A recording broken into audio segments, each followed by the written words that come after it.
पावन अपने हाथों से कृष्णाय वासुदेवाय हरिये परमात्मने प्रयनाथ क्लेश नाशाय गोविंदाय नमो नमः गोविंदाय नमो वसुदेव सुतम देवम कंसानूरमर्दनम देवकी परमानंदम कृष्णवन जगत गुरु कृष्ण वंदे श्री कृष्णा शरणं मम श्री कृष्णा शरणं मम श्री कृष्णा शरणं।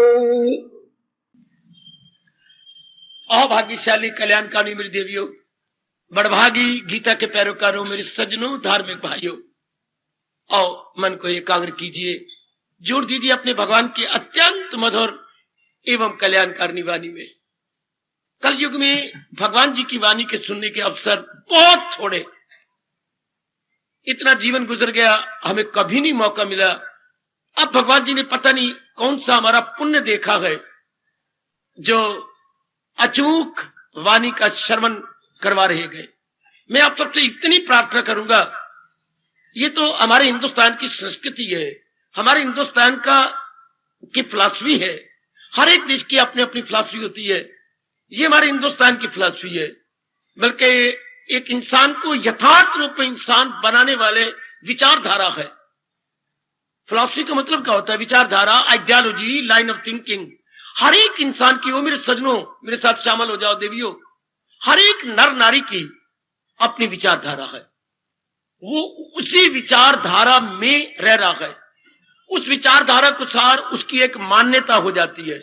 मान्यता, कन्विक्शन, मान्यता एक अटूट विश्वास, ये बात ऐसी होनी है, ये बात ऐसी बन जाएगी, ये उसकी, हालांकि ये बात गलत है, कौन सा उसको तजर्बा हुआ है, पर ऐसी उसने धारणा बना ली है, धारणा। इस तरह हर एक इंसान की अपनी धारणा, अपनी मान्यता है, और वो क्या है? अशुद्ध है। आप कहेंगे कैसे? करोड़ों व्यक्तियों की धारणा अशुद्ध है, मिथ्या है। हाँ सरकार, कैसे? अगर वो शुद्ध होती, हर इंसान शांत होता। हर मेरी बेटियों के चेहरे पर क्या लालिमा छाई होती।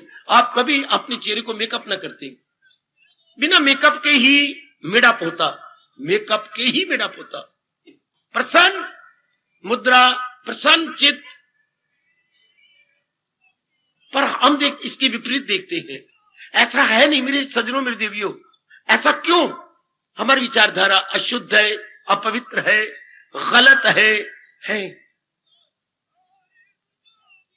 उसका रिएक्शन हमारे शरीर पर पड़ता है। और आप तो पढ़े लिखे हैं, कई बार आपने एकांत में बैठ के विचार किया है, चेहरा मन का दर्पण है। Face is an index to mind. जैसे कॉपी के पहले इंडेक्स बना होता है, किस किस सफे पर क्या क्या विषय लिखा हुआ है, इस तरह अंदर जो बीत रही है वो चेहरा इंडेक्स का काम करता है। हमारे अंदर क्या बीत रही है आपका चेहरा बताता है। तो आज आम तौर पर नर नारी पर क्या बीत रही है? बेचैनी, बेकरारी, दुख, दुविधा। जैसे आप अंग्रेजी में हर एक बच्चे के शब्द पर चढ़ गया है, भगवान का नाम तो नहीं चढ़ा, पर ये टेंशन शब्द चढ़ गया है। टेंशन का अर्थ ही ये होता है तनाव। टेंशन का अर्थ ही है जैसे दुराए पर खड़े हो जाना और पता नहीं मैं किस तरफ जाऊं। टेंशन का मतलब दुविधा होती है बेटी। टेंशन का मतलब रस्साकशी, टग ऑफ वॉर। पर ये जीवन कोई अच्छा थोड़ा जीवन है। सोचा करो, आप सब इतने एजुकेटेड हैं, मेरी बेटियां इतनी डिग्री होल्डर हैं, आप सोचा करो क्यों ऐसा क्यों हो गया? जब इस शरीर को जन्म देने वाले माँ बाप नहीं चाहते कि मेरे बच्चे दुखी रहे। आपको सुख देने के लिए आपके पिताजी कितना काम कर रही हैं, आपके सुख देने के लिए आपकी माँ कितनी कुर्बानी कर रही है। अपनी सेहत को बर्बाद कर दिया आपकी माँ ने, आपकी सेहत आपको शांत रखने के लिए। माँ बाप दोनों ही कुर्बान हो रहे हैं आपको आनंदित करने के लिए। अगर माँ बाप इतनी उम्मीद करते हैं तो इस सृष्टि का बनाने वाला परम पिता जो बड़े दयालु और कृपालु हैं, क्या वो हमें बेचैन देखना चाहते हैं? कदापि नहीं, कदापि कदापि नहीं मेरी देवियों। वो चाहती हैं हम जिंदगी के दिन आराम से काटे। फिर आप कहते कैसे? क्या भगवान चले कमले हैं? नहीं, भगवान तो सियाने हैं, सर्व ज्ञाता है। उन्होंने हम कैसे शांत रहे ये ज्ञान तो पहले ही दे दिया है, पहले ज्ञान दे दिया। जैसे आपको जो उम्मीद लगती है कि मेरा कोई बच्चा होने वाला है, तो आपके सास ससुर सारे प्रबंध कर देते हैं, सब आपकी ननद तक प्रबंध कर देती है कि हमारी भाभी या कोई बच्चा होने वाला है। तो भगवान ने जब ये मनुष्य जाति बनाई, विश्वास कीजिए, विश्वास कीजिए, पूरा श्रद्धा रखिए, भगवान ने पहले ही प्रबंध कर दिया। क्या प्रबंध? शरीर का, मन का और बुद्धि का, ये सारा प्रबंध हुआ है कि ये उनको उन द्वारा बनाया गया, ये मानव उन द्वारा बनाया गया, ये इंसान कैसे शारीरिक, मानसिक और बौद्धिक रूप में प्रशांत रह सकता है। जरा एक एक शब्द अपनी गीता जी का सुन लीजिएगा, एक एक शब्द भगवान ने आपको बनाया है। हां, तो क्या रोने पिटने, ऐसा सोचो, क्या रोने पिटने के लिए नहीं। आप एक अच्छी जमीर वाले हैं, आपके conscious very very good, very very pleasant. कभी नहीं भगवान चाहते कि आप रोए। फिर हम क्यों रो रहे हैं? भगवान एक ही जवाब, हम क्यों दुखी हैं, हम क्यों रो रहे हैं, हम क्यों बेचैन रहती है, हम क्यों बेकरार रहते हैं? भगवान दयालु कृपालु हैं। जब सारी सृष्टि भगवान ने बनाई है और हम भगवान की नजरों में हैं और भगवान की जीव आत्मा हमारे अंदर काम कर रही है, then why you suffering, why so difficulties, why so afflictions, why so miseries? क्यों? एक ही जवाब गीता देती है, आप अपने भगवान के अनुसार नहीं चल रहे, आप बेवकूफों के अनुसार चल रहे हैं, नालायक मन की डिक्टेशन के अनुसार आप जिंदगी काट रहे हैं। एक ही जवाब, देवियों क्यों आप रो रही हैं? क्यों एक नालायक कवि आपके लिए कहता है अबला जीवन है तुम्हारी यही कहानी, आंचल में दूध और आंखों में पानी? कितने रोने वाली बात है कि हिंदुस्तान का कवि ये कहे कि नारी का जीवन ही यही, आंचल में दूध लिए फिरती है और आंखों में आए खाए छम छम आंसू लिए फिरती है। क्या ये जीवन अच्छा जीवन है? नहीं। फिर क्यों हम रोते हैं? मैं बार बार आपसे कहता जा रहा हूं, कहता जाऊंगा जीवन के आखिरी सांस तक, हम भगवान जी के उपदेश के अनुसार, या यूं कह दूं भगवान के ज्ञान के अनुसार नहीं जुट रहे। एक बार तो मेरी मान लो, या तुम धर्म स्थान में आए नहीं, या विशेषकर मेरे जैसा बैठा हो जो आपके लिए, उसकी एक बार मान के अपनाए। एक बार आपने अनेकों को अपनाया, एक बार मेरे भगवान की भी बात मान लो। और मैं वो तो नहीं कि 4 दिनों का बड़ा धोखा देके मैंने कहीं जाना है आपके लिए, मैं तो आपके लिए सारी जिंदगी काट देनी। मैं यहीं का हूं, यहीं रहने वाला हूं और हमें आपके पास ही हूं। आप आजमा के देखो कितना हम शांत हो जाते हैं जब भगवान जी के ज्ञान अर्थात उच्च विचारों को ले लेते हैं। ज्ञान का मतलब क्या होता है मेरे सज्जनों? High thinking. वो मेरी पढ़ी लिखी बेटी, ज्ञान का मतलब हाई थिंकिंग, उच्च विचार, तात्विक विचार, फिलोसफिकल थॉट्स है। एकदम हमारे विचार बदल जाते हैं। हमारे अंग तो बदलने नहीं, यही अंग रहेंगे, यही मस्तक रहेगा, यही गालें रहेंगी, यही नाक फुंडा हुआ रहेगा, यही भुजाएं रहेंगी, यही हाथ रहेंगे, ये सारे अंग हमारे यही रहेंगे, लेकिन हमारी विचारधारा बदल जाएगी। Here lies the main point. और धर्मस्थान का मतलब भले धर्मस्थान नहीं पूरा कर रहा है जो उनका अर्थ था। आज आप प्रत्यक्ष देख रहे धर्मस्थान में दुकानें बन के रह गई हैं। जैसे आप कमाती हैं और रोटी खाती हैं, मंदिरों में रहने वाली भी उनकी भी तो नौकरी है। 2-2.5 घंटे पाठ करना है, 2 घंटे बाहर रहना है, तो आपने 2000 रुपया ले लेना, अपनी गश्ती चलानी है। धर्मस्थान परमात्मा की कसम दुकानदारियां बन के रह गए।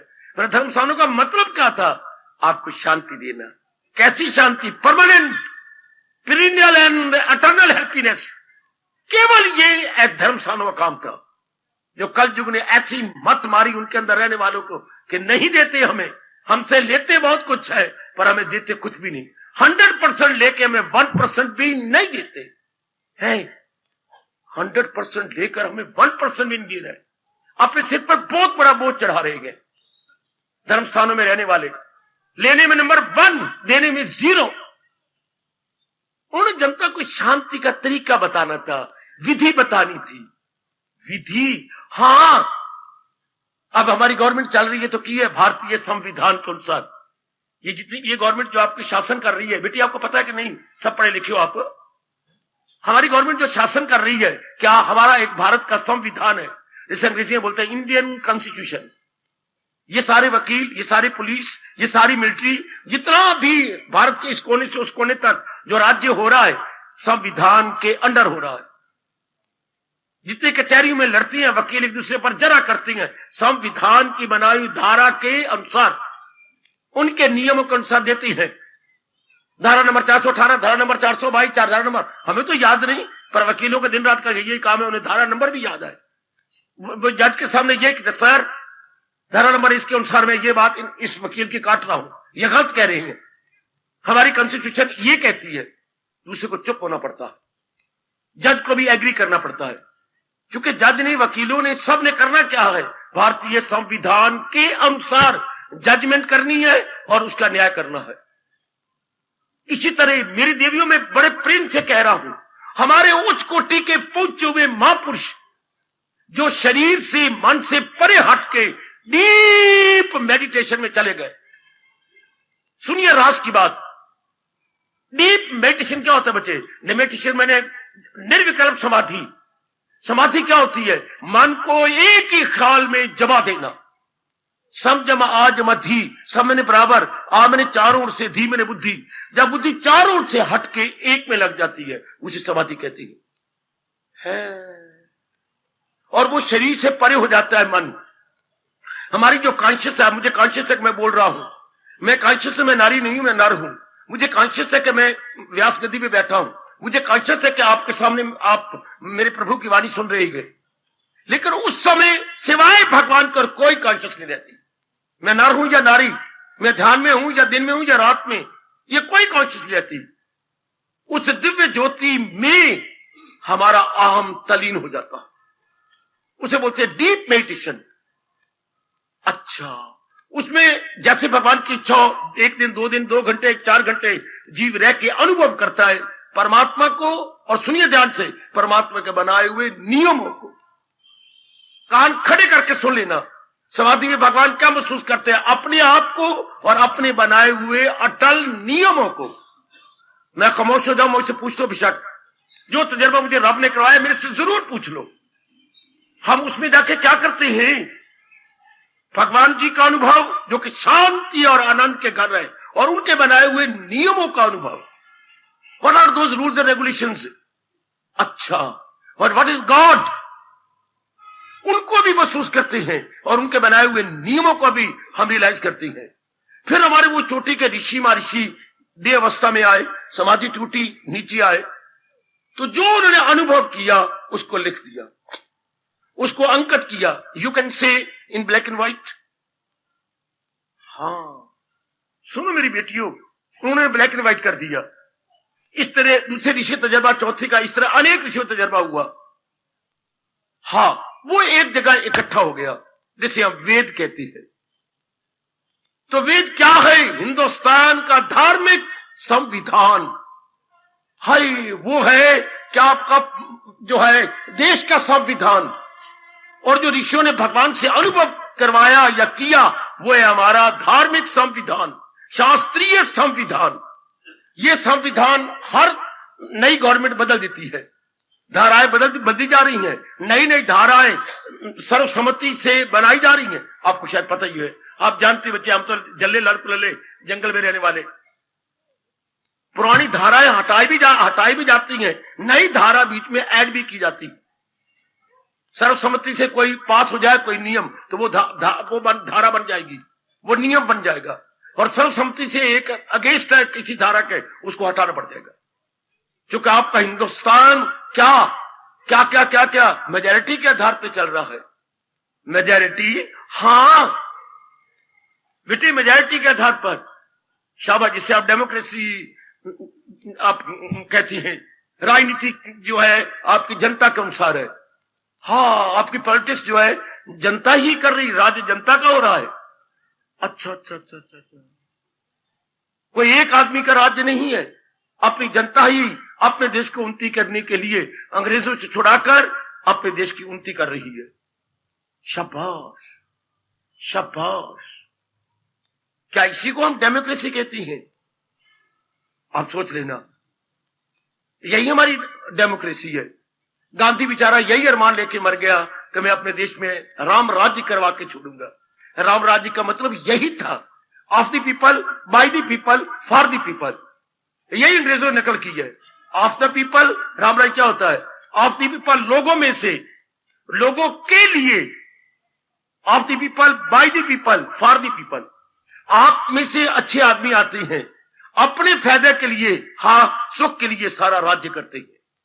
अंग्रेज अपने देश को उन्नति करने के लिए हिंदुस्तान को लूट रहे थे। और ये राजनीति आपकी क्या है? आप ही के आदमी हैं, आप ही के लिए सोचती हैं, और वो भी आपके लाभ के देश को उन्नति देने के लिए। Of the people, by the people, for the people, this is democracy. अच्छा अच्छा अच्छा अच्छा, कमान, ये सब आपके लिए तो हो रहा है, जो कुछ भी हो रहा है। तो ये हो गया हमारा भारतीय संविधान, और ये शास्त्रीय संविधान है।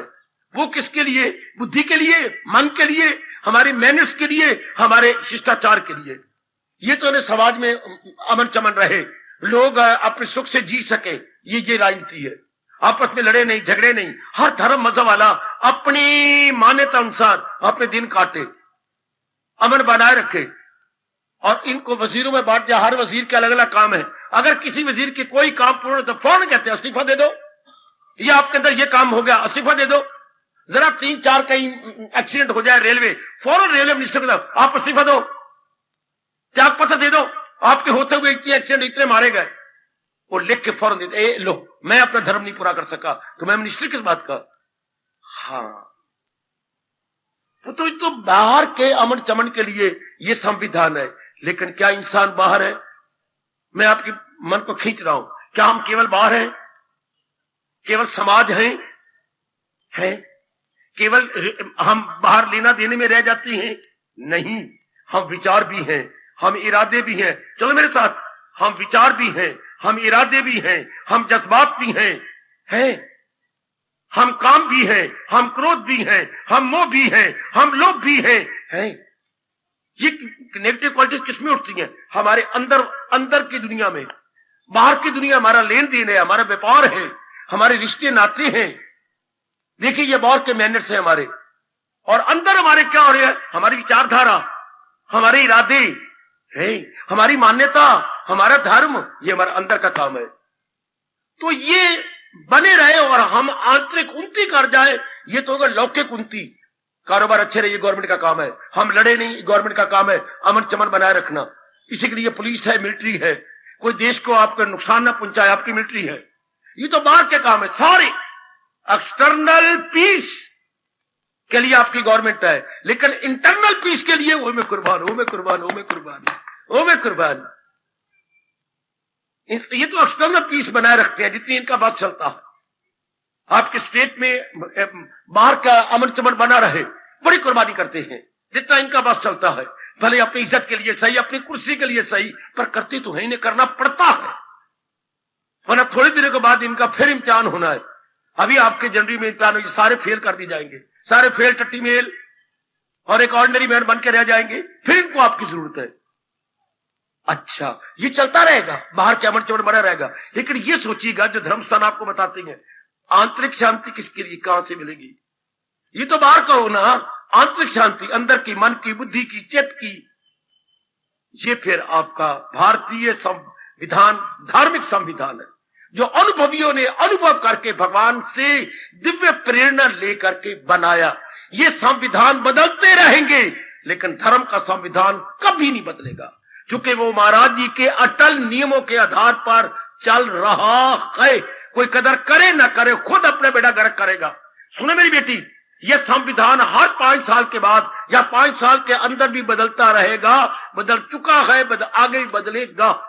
इसमें क्या होगा? संशोधन होगा, संवर्धन, संशोधन, रिवाइज एंड एनलार्ज होता रहेगा। मैं अंग्रेजी 2 शब्द बोल रहा हूं, रिवाइज एंड एनलार्ज, ये होता रहेगा बच्चे, जिसे संशोधन और संवर्धन बोलते हैं।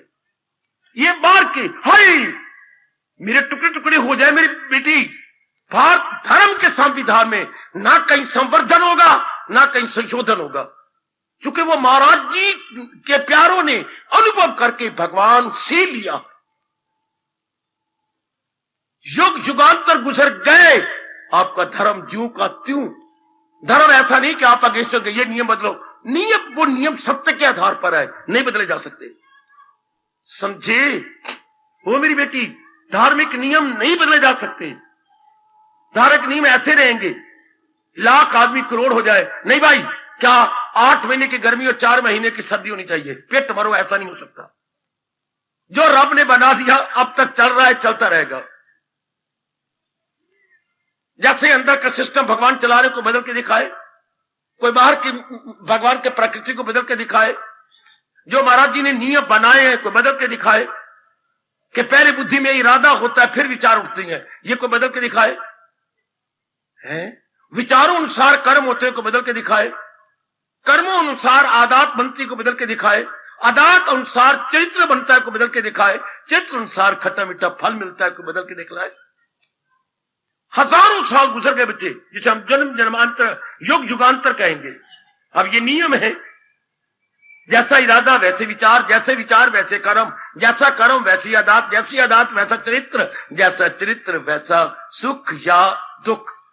शताब्दियां गुजर गई, शताब्दियां गुजर जाएंगी, मजाले अंदर कोई तब्दीली आ जाए, चूंकि वो महाराज जी की प्रेरणा के अटल नियम के आधार पर बनाया गया है संविधान, पहुंचे हुए रियलाइज सोल द्वारा, उसमें कोई तब्दीली नहीं आती। इस संविधान में तब्दीली आ जाती है, आ रही है, आएगी।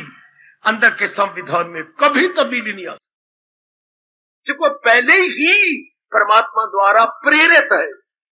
बेटे, डिवाइन इंस्पायर्ड, क्या divine loss, divine inspired divine loss, वो लाई ऐसी है, नहीं मिल सकती।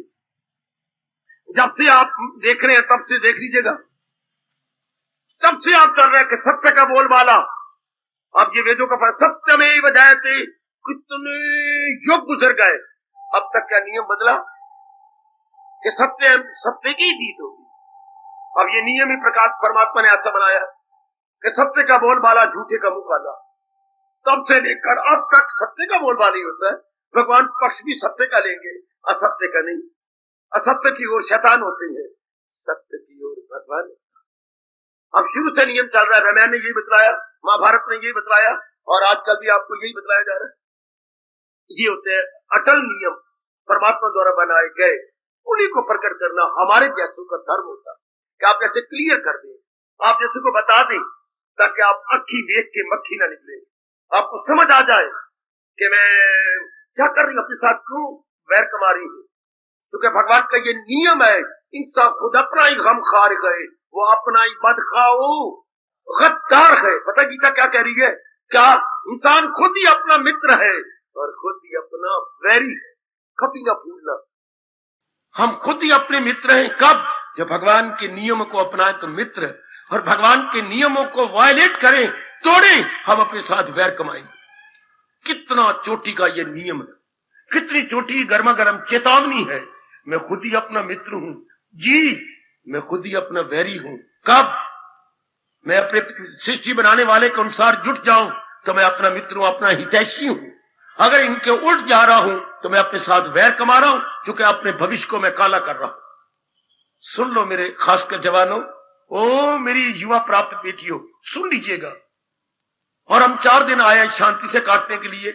इतनी बात तो जान लो कि दुनिया बनाने वाले के अनुसार में जुटूंगी तो जीवन के 4 दिन आराम से काटूंगी। देखो, गीता का पन्ना पन्ना मैं नहीं कहूंगा, श्लोक श्लोक भी नहीं कहूंगा, गीता का शब्द शब्द पुकार पुकार के आपको कह रहा है भगवान का फरमान। क्या जो है मेरी तालीम पर जो मेरी शिक्षा के अनुसार अपने जीवन को बना रहे हैं, वो देखो आगे एक एक शब्द पुकार के कह रहा है, अगर मुझको मन में बसाएगा तू हर रोग से पार जाएगा तू। अगर महाराज जी की सुन लो, मैं आपको बार बार कह रहा हूं, और इस बात को आजमा के देख भी लो, बड़ी जनता में आके मुझे टोक देना। अगर हम महाराज जी के अनुसार जुटे, शारीरिक शांति, हाय, मानसिक शांति, हाँ, बौद्धिक शांति, हाँ, और ऐसा जीव जहां रहेगा वहां पर पारिवारिक शांति, और अनेक काम ऐसे हो गए तो सामाजिक शांति। वो मैं कुर्बान, वो मैं कुर्बान, वो मैं कुर्बान, वो मैं कुर्बान, मैं कुर्बान। जिसकी शारीरिक शांति, मानसिक शांति, बौद्धिक शांति, ऐसे व्यक्ति जहां भी रहेगा परिवार में शांति देगा, और ऐसे अनेक हो गए तो समाज में भी शांति छा जाएगी।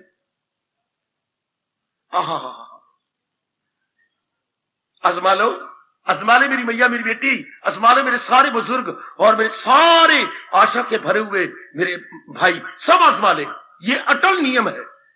जैसे दिन के बाद रात और रात के बाद दिन अटल नियम है, इस तरह ये अटल नियम है कि भगवान के उपदेश को अपनाने वाला बिल्कुल शांत हो जाए, बिल्कुल शांत। हमारे इरादे पवित्र, हमारे विचार पवित्र, हमारे कर्म पवित्र, तीनों पवित्र हो जाएंगे। High decision sound, thought sound, activities also sound. तो रिजल्ट क्या होगा? Must be sound healthy, sound and health. आजमा लीजिए, एक एक बात में आजमा रहा हूं गीता की, जितनी भगवान मुझे ताकत दे रहे हैं उतनी आजमाई जा रहा हूं, गदगद हुए जा रहा हूं। आप खुद आजमाइए बच्चे, ये तो हर शब्द मन की प्रयोगशाला या लेबोरेटरी में क्या आजमाए जाने योग्य है। जैसे हम लोग क्लास में साइंस पढ़ते थे, फिर जाते थे लेबोरेटरी में, हाँ वहां डिमॉन्स्ट्रेटर होता था, हमें कई चीजें दे देता था, इक्विपमेंट्स, और हम फिर एक्सपेरिमेंट करते थे। मैं कहता हूं भगवान का फरमान सुन लो और अपने मन की लेबोरेटरी में इसे अपना के देख लो, कितना शानदार रिजल्ट आता, कितना कमाल का रिजल्ट आएगा, बहुत ही अच्छे। भगवान का हर फरमान मानसिक लेबोरेटरी में, मानसिक प्रयोगशाला में हाँ प्रयोग किए जाने योग्य। सुन लो आपको गीता का फॉलोअर और भगवान कृष्ण का प्यारा क्या कह रहा है। आप प्रयोगशाला में लाइए, here is our mind is प्रयोगशाला, माइंड इज लेबोरेटरी, हम इसे अनुभव करें। तो जो आप खोए खोए रहती हैं, बिल्कुल शांति। हमारे में जो फतूर आ गया है, किसी ने बताया नहीं, मैं बहुत पढ़ जाऊं मैं शांत हो जाऊंगा, नहीं कदापि नहीं। बहुत पढ़ने से क्या शांति मिलेगी? नहीं। फिर कबीर बेचारा कैसे शांत हो गया, तुलसीदास कैसे शांत हो गए, मीरा कैसे, जिन्होंने स्कूल का मुंह नहीं देखा, जिन्होंने कॉलेजों का मुंह नहीं देखा, जिन्होंने कॉलेजों का मुंह नहीं देखा, उनके प्राचीन महापुरुषों ने, उनकी वाणी हम जैसे बहुत पढ़े लिखों को नहीं समझ आती। मेरे रब्बा, ओए मेरे रब्बा, जिन्होंने कॉलेजों का मुंह नहीं देखा, पढ़े लिखे भी उसे नहीं समझ सकते, क्योंकि इतने मन का स्तर चाहिए। उन्होंने किस स्तर पे वाणी निकाली गए? भगवान के दिव्य प्रेम में बैठकर उन्होंने वाणी प्रकट की है। तो हमारा मन भी तो इतने स्तर पे उठे तो उसे समझे। मेरे बेटो, आप समझे कि नहीं मेरी बेटी हो, कहीं आपने कॉलेज में पढ़ा था, to know Shakespeare one must become Shakespeare. Shakespeare को समझने के लिए पहले खुद शेक्सपियर बनो। ये हमें प्रोफेसर साहब क्लास में पढ़ा रहे थे, to know Shakespeare one must become Shakespeare. Shakespeare को समझने के लिए खुद वो स्तर बने। अगर ये बात एक संसारिक ड्रामा समझने के लिए है, तो फिर भगवान की वाणी को समझने के लिए वो श्रद्धा भी तो चाहिए, वो प्रेम भी तो चाहिए, वो लगन भी तो चाहिए।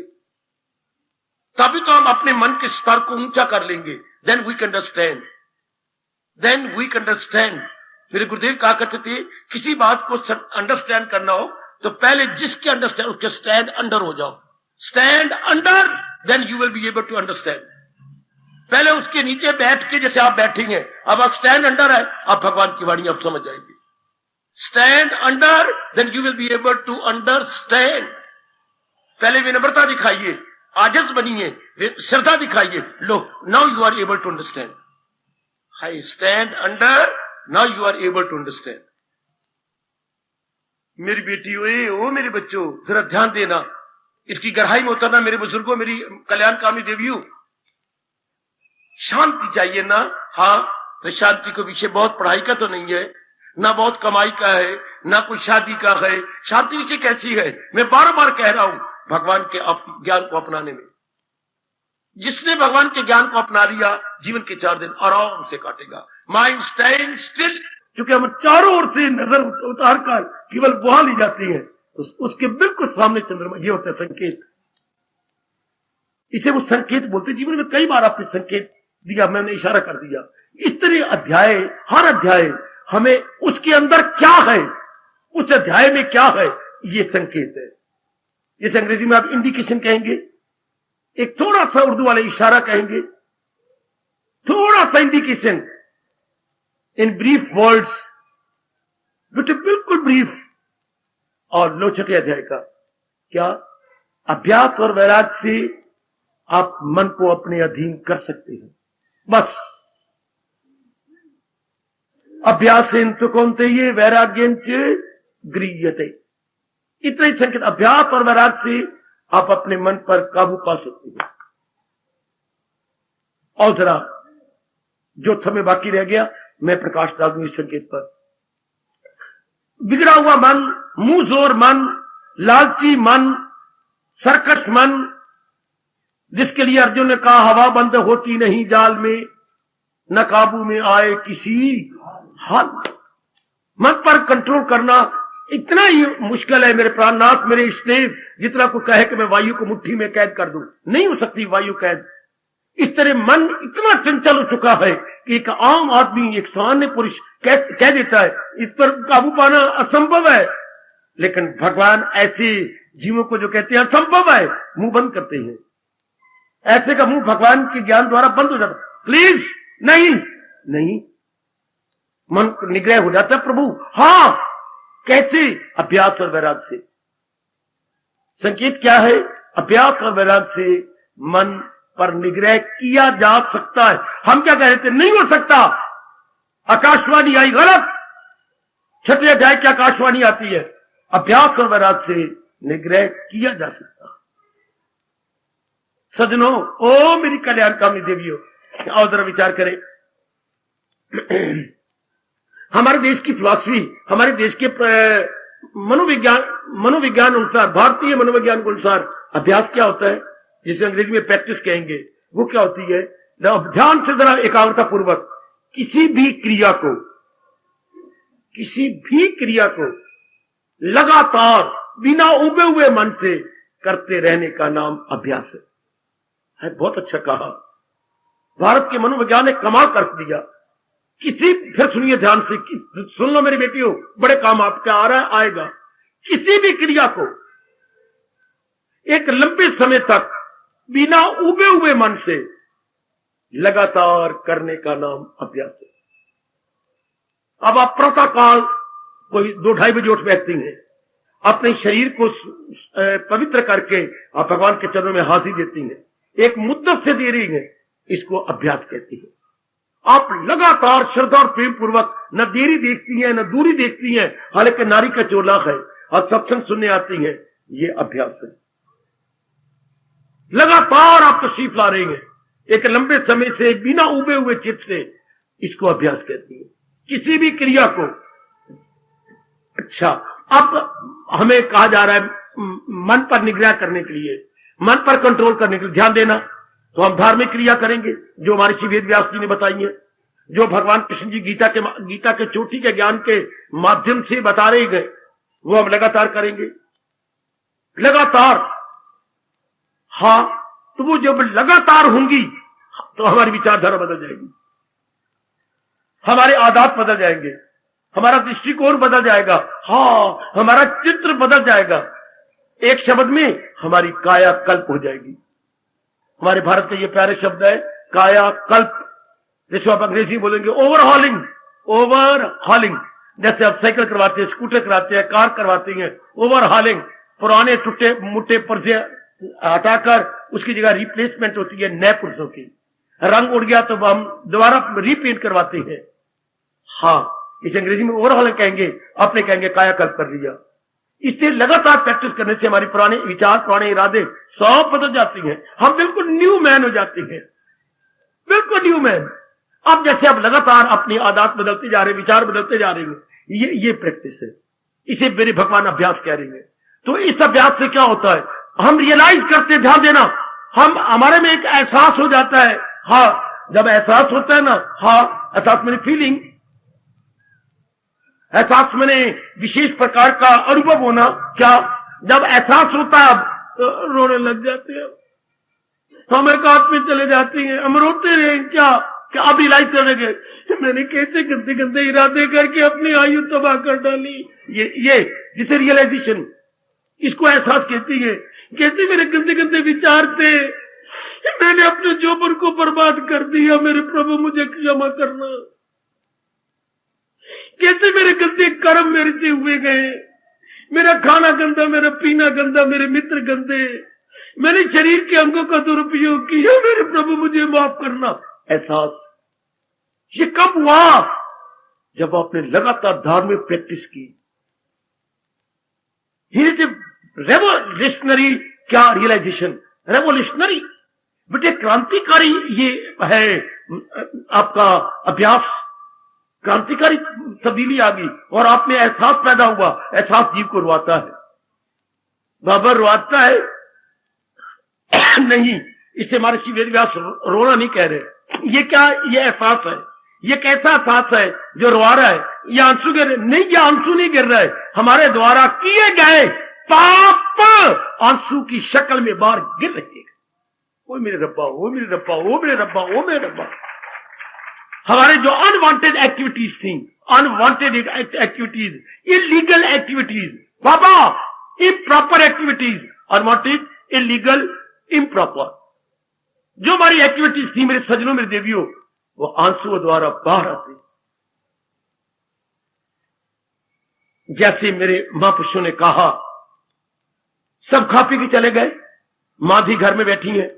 हाँ, मां ने पतीली में जो जिसमें आलू उलू और सब्जी बनाई गई थी सर्दियों की बाहर, अब आधे बर्तन मांजने। मैं अपने घर की बातें बताता हूं, आजकल के नहीं कि नुकरानी आएगी बर्तन पड़े रहेंगे और मांजेगी, नहीं, मैं तो अपने घर की बात जैसे मैं आंखों से देख के आया। अब क्या हुआ, मां ने पतीली में पानी डाला, आंच पे रख दिया। अब धी अंदर से आई, मां ये तो नहीं, पतीली में पानी डाल के फिर आंच पे रख दी, कुछ सब्जी बनानी, आलू बनाने, कुछ चने बनाने। पुत्र नहीं, कमली ना बन, आप बर्तन मांजने नहीं, मांजने। पतीली कैसे मांजेगी, इसमें घी जम गया, हल्दी जम गई, कई चीजें जमी पड़ी है, तो कैसे मांजेगी? तो पति मैंने पानी डाल दिया है और पानी डाल के आंच पे रख दिया है, पानी गर्म होगा ना, हाँ, तो जो अंदर पिघली पड़ी है सब्जी वो सारी गर्म हो जाएगी, पिघली हुई, क्षमा, जो जमी हुई पिघल जाएगी ना।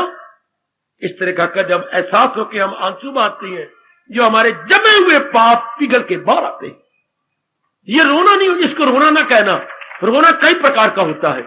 ये क्या है, ये रोना नहीं, ये पश्चाताप है। इसे हम बोलते हैं प्रायश्चित।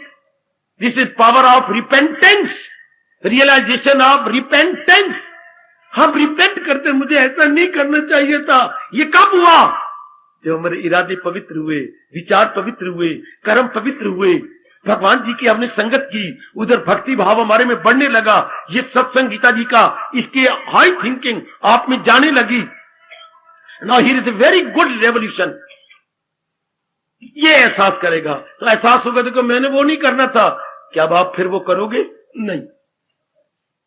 जिनके लिए आप रो रही हो फिर करेगी? क्या गंदी सोबत जाएगी? नहीं बाबा, सवाल ही नहीं आता। क्या आप पिक्चर जाओगे? नहीं बाबा।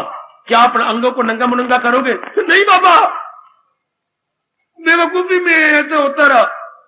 क्या आप और कोई बार के फ्रेंड बनाओगे? नहीं, मर जाऊं मैं। यह अब नहीं हो सकता, वो बेवकूफी में हुआ। क्या वो गंदे कर्म मेरे बेटा तो करेगा? नहीं, कभी नहीं हो सकता। क्या मां बाप को धोखा दोगे? अपनी पत्नी को आप धोखा दोगे? नहीं, नहीं हो सकता। पुराने गंदे कर्मों को रियलाइज करके, पुराने इरादों को, पुराने विचारों को, पुराने कर्मों को, पुरानी गंदी सोबत को रियलाइज किया कि मैंने अपने साथ वैर कमाया, ये मित्र मेरे साथ वैर कमा रही हैं, क्या फिर इनके साथ जाके शराब पियो? कभी भी नहीं, मैं अपने टुकड़े कर दूंगा। शराब आप नहीं पी सकता। मैं अपने साथ अपने धन बर्बाद, अपनी सेहत बर्बाद, अपने मां बाप की बनाई हुई इज्जत बर्बाद कर डाली। आप दोबारा तो नहीं करोगे ना? नहीं। कुकर्म दोबारा नहीं करना। नहीं। गली मोहल्ले में छेड़ना जानबूझ के आप कभी भी नहीं। मेरी बहनें हैं, मैं इनका भाई हूं, मैं थप्पड़ मारता हूं अपने आप को, मैंने बेवकूफी की। अब दोबारा तो नहीं करोगे ना? ये दोबारा जो जितनी भी बैड एक्टिविटी जो नहीं होगी ना, हाँ, इसी को वैराग कहते हैं। In one word we can say according to our Indian constitution, धार्मिक कॉन्स्टिट्यूशन, वैराग। हाई हाई ब्रिटिश को एक शब्द में क्या बोलेंगे? वैराग। इतना एहसास हुआ, इतना पश्चाताप हुआ, अब हमसे वो सब जितने भी थे अशुभ इरादे, अशुभ विचार, अशुभ कर्म, अशुभ संगत छूट गई, छूट गई, छूट गई। लेकिन एक बात कह दूं, आजकल के गए बीते वैशैले वातावरण में इतना एहसास होना भी निहायत मुश्किल कि जो मैं कर रहा हूं, इरादे कर रहा हूं, विचार कर रहा हूं, फ्रेंडशिप बना रहा हूं या अपने पैरों पर कुल्हाड़ी मार रहा हूं, इससे मेरा भविष्य बहुत ही गंदा हो जाएगा। मैं नाना प्रकार के दुखों के अधीन हो जाऊंगा। ऐसा एहसास भी किसी किसी को होता। खुद भगवान जी ने 7वें अध्याय में कहा हुआ है, क्या क्या हजारों लाखों में होगा कोई खौल खौल। कोई लाखों में कोई जीव होगा जो ये रियलाइज करे। मैं आपको क्यों ना बधाई दे दूं कि आप रियलाइज कर रही हैं। क्यों ना मैं हार्दिक बधाई दूं मेरी बेटियों, मेरी अच्छी बेटियों और मेरी अच्छी माताओं, कि आप में ये एहसास का मादा पैदा होगा। मैंने अब मेरे जैसे मेरी माता की तो मेरे सिर में अंगारे पाए, मैंने सिर में मिट्टी पाई, और मेरी बेटियां क्या कहती है, मैंने अपने पैरों पर आप कुल्हाड़ी मारी, मैं अपने साथ आप भी बैर कमाती रही। हो गया ना एहसास।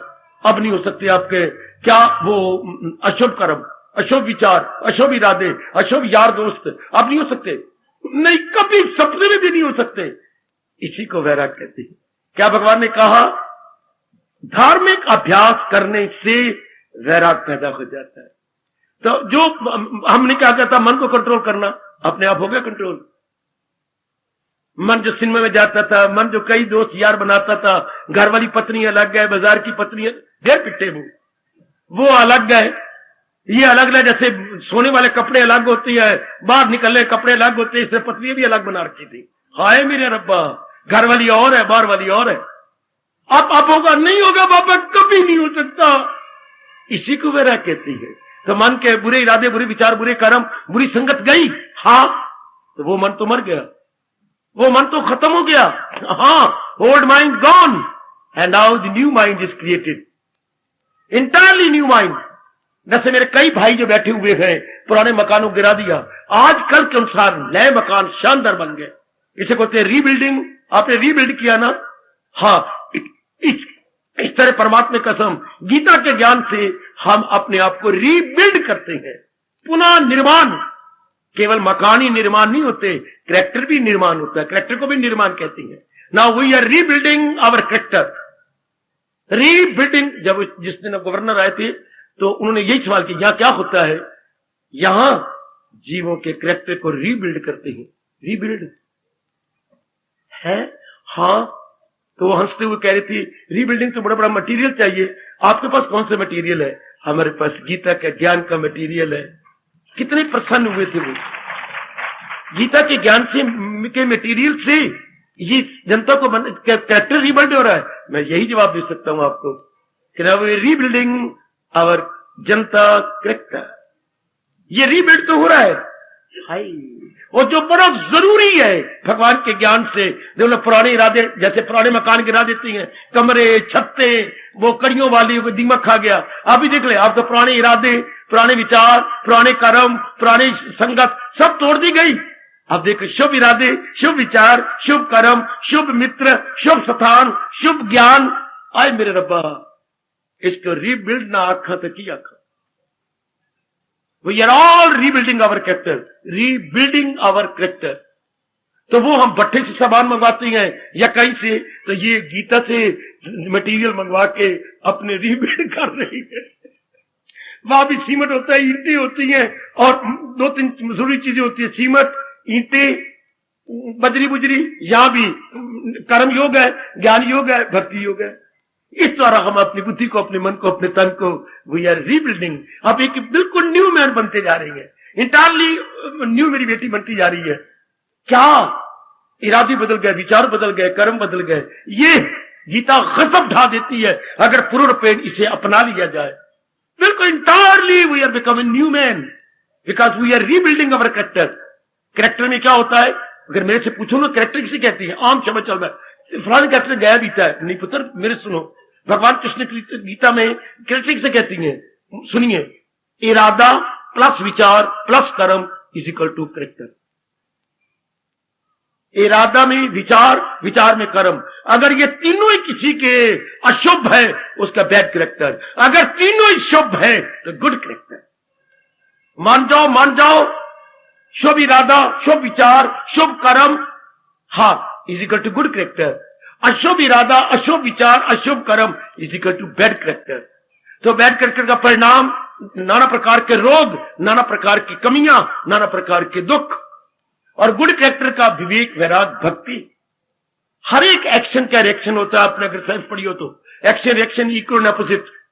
थर्ड लॉ ऑफ मोशन, आपका न्यूटन का मोशन का थर्ड लॉ है। एक्शन का रिएक्शन होता है, आमने सामने और बराबर होता है। Action reaction equal and opposite.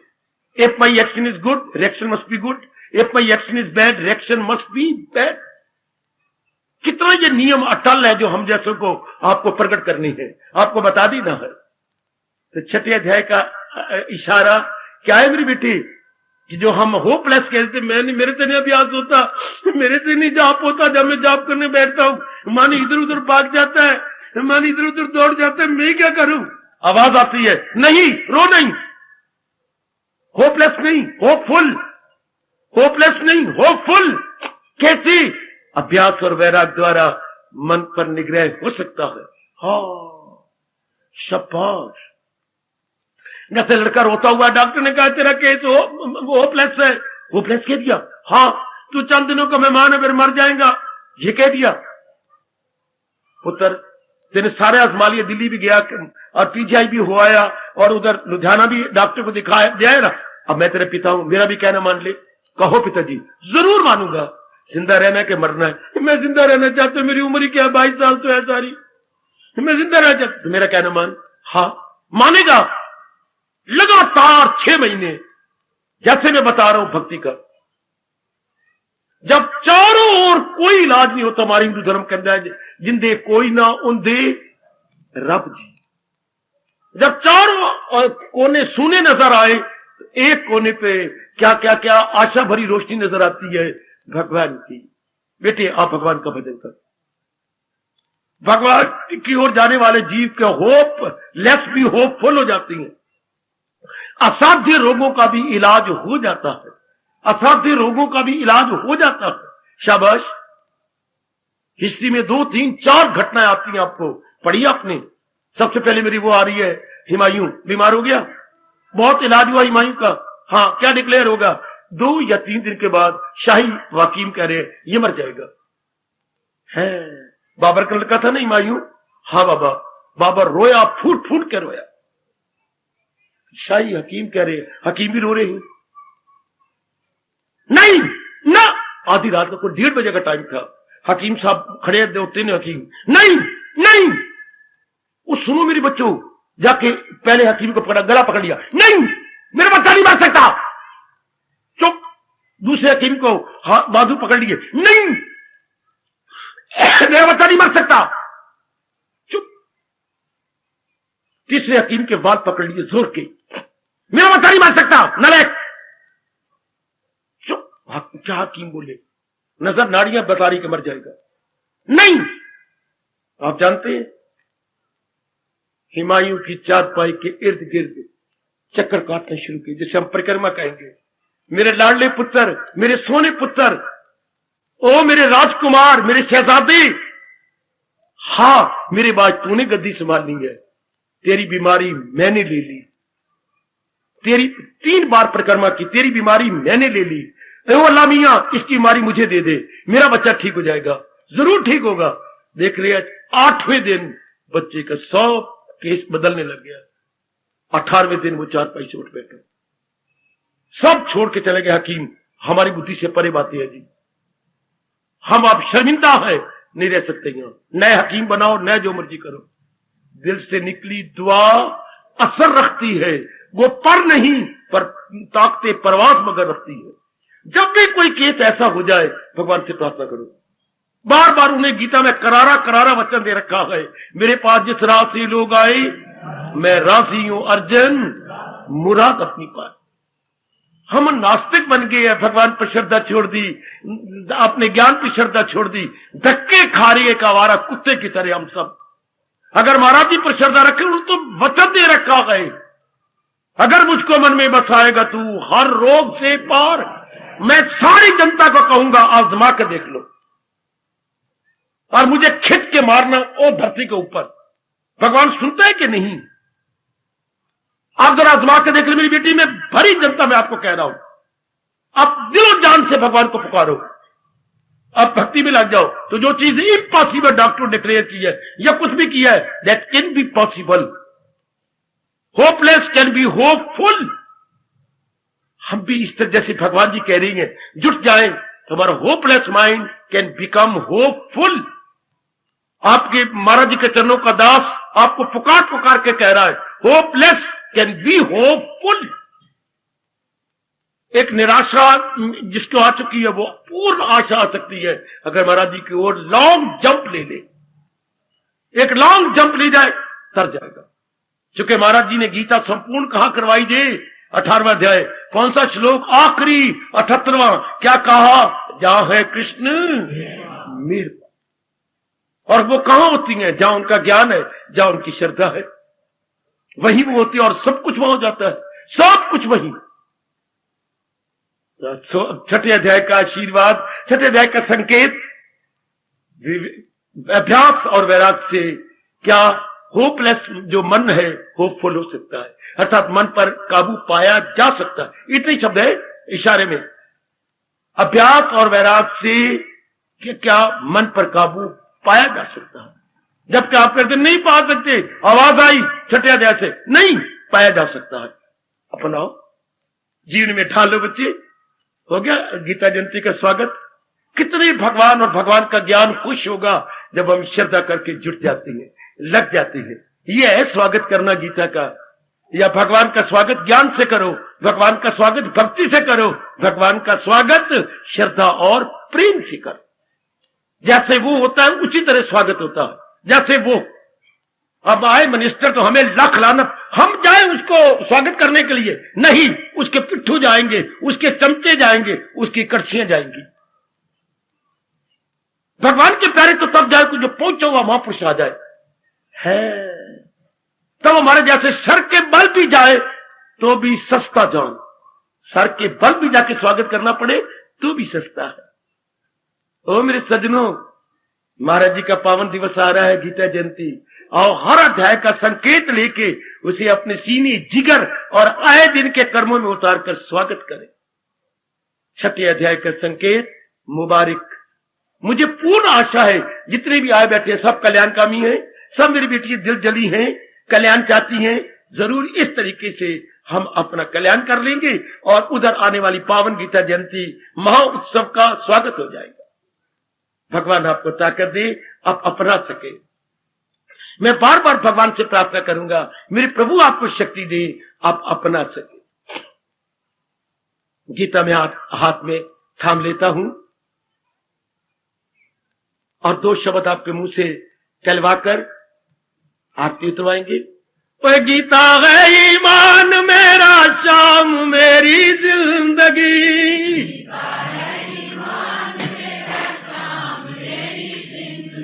ओए गीता है ईमान मेरा, शाम मेरी जिंदगी,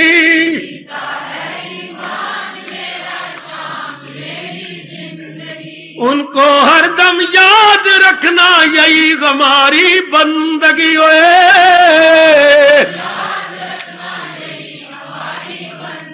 अजी गीता है ईमान मेरा, शाम मेरी जिंदगी। बड़े प्रेम से अजी उनको हरदम याद रखना यही हमारी बंदगी।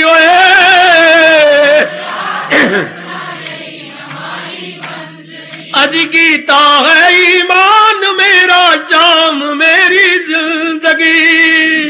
हाय अजी अजी उनको हरदम याद रखना यही हमारी बंदगी। बंदगी भक्ति अजी गीता है ईमान मेरा, ओ शाम मेरी जिंदगी। आए जाओ जाओ अजी गीता है ईमान मेरा, ओ शाम मेरी जिंदगी। जाओ आए उनको हरदम याद रखना यही हमारी बंदगी।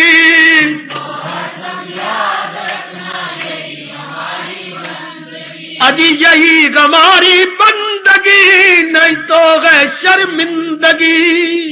हाय हाय अजी यही हमारी बंदगी, नहीं तो है शर्मिंदगी।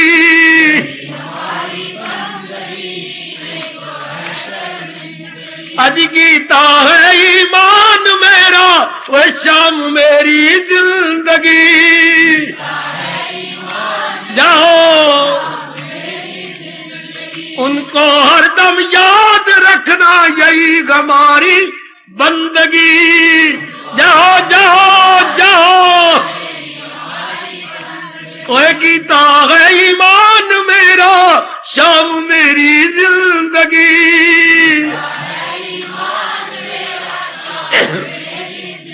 अजी उनको हरदम याद रखना, यही हमारी बंदगी।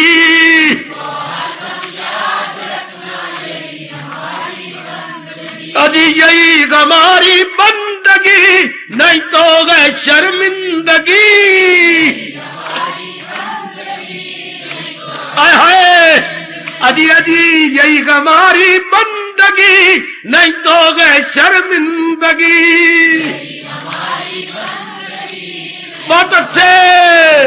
वह गीता है ईमान मेरा, शाम मेरी जिंदगी।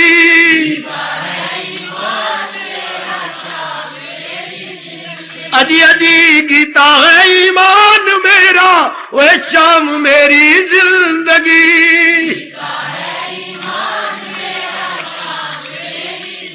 अजी उनको हरदम याद रखना, यही हमारी बंदगी।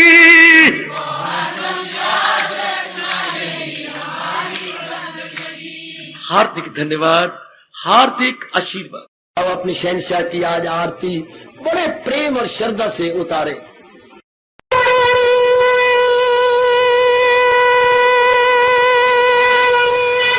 ओम जय जगदीश जय हरे स्वामी, जय दीनानाथ हरे भगत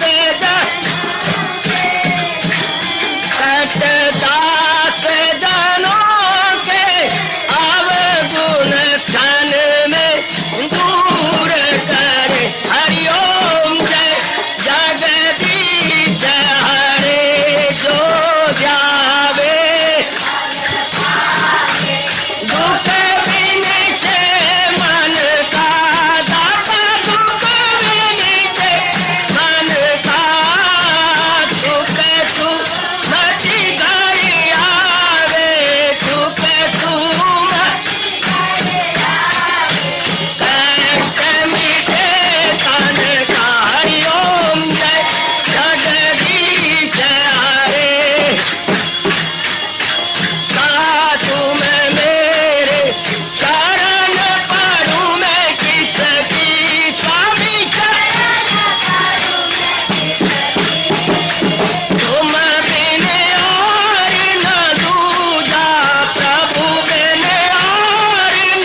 भवन्तु सुखिनः सर्वे सन्तु निरामयाः सर्वे भद्राणि पश्यन्तु मा कश्चित् दुर्भाग् भवेत्। हरि ओम शांति शांति शांति। ओम प्रभु इसलिए भगवान कृष्ण की जगत गुरु भगवान कृष्ण महाराज की सप्ताह में सफल करना इसलिए हार्दिक धन्यवाद।